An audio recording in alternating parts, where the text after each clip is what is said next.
Hello, this is Professor Carlos Roncal from World Language Schools. Welcome to our mini-series of Spanish grammatical concepts.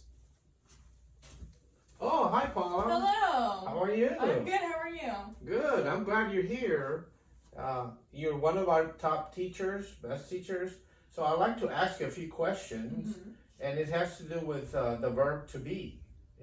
Why is there one verb to be in English, and then there's two verbs to be in Spanish, ser and estar? Can you explain that? Yeah.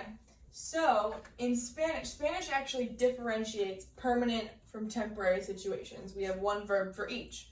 For ser, that's what we use for more permanent things, and estar for temporary. Whereas in English, it's the same. For permanent and temporary situations, they don't distinguish, it's one verb. So I am, you are, he is. Yes, that am, how we have here the examples, is the to be, that's the verb. So, if we look at an example of that, something permanent versus something temporary, I am sick, that's something temporary, something that hopefully will change, just a condition, so that's something temporary, whereas here, I am tall, that's an innate quality about yourself that you can't change. So something permanent and something temporary, both the same. Whereas if we come over to Spanish, yo estoy enferma, that's something temporary. So here we're using estar for a temporary condition versus yo soy alta for something permanent, innate about myself that I can't change. So ser for permanent, estar for temporary. Okay, good. Or in this example, I am from Texas. That's something that you can't change. You can't change where you're from. Or I am in Texas, just your temporary location. So here we have permanent and temporary, same verb. If we translate that into Spanish, yo soy de Texas, that's something that you can't change. What if I move to Florida? Can I say yo estoy en Texas or yo soy de Texas?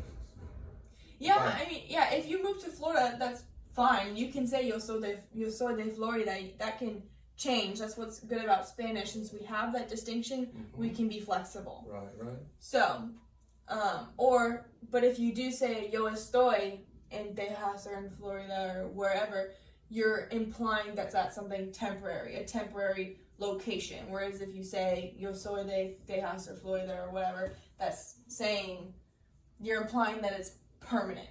Okay. So, that's what's good about Spanish. So if you actually changed yo estoy enfermo to yo soy enfermo, that would imply that you're a very sickly person, sick all the time. So, Okay. Yeah. So as I understand it then, ser is a very permanent condition, estar is a temporary condition. Yes. And the verb in English to be, we can use it for both temporary and permanent. Yes, in English it doesn't change. It's just one verb. Okay, I got it.